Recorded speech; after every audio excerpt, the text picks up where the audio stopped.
सक्ती कशासाठी पाहिजे? मध्ये मी दिल्लीमध्ये गेलो होतो, तिथे सुद्धा हा प्रश्न मला अपेक्षित होताच. हिंदी का विरोध क्यों कर रहे? म्हटलं विरोध नहीं कर रहे, जबरदस्ती का स्वीकार हम नहीं करेंगे.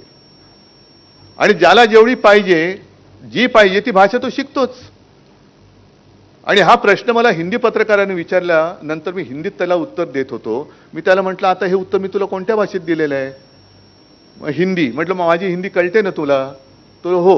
मग म्हटलं मला पहिलीपासून हिंदी सक्तीची नव्हती, तरी पण दुसऱ्याला समजवू शकतो एवढी मला हिंदी येते.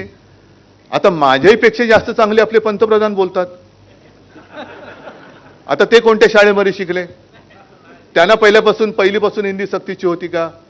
पण थापा नाही, आश्वासने देण्यापुरती तरी हिंदी त्याने येते की नाही? अरे ह्याच्यात हसणार का काय बोललो मी काय खोटं बोललो का? आता ते जे बोलतात, आता कालच ते बिहारमध्ये गेलेत आणि बिहारमध्ये बाजूला नितीश कुमार, त्यांना तर काय कळतच नाही बिचाऱ्यांना. मी त्यांची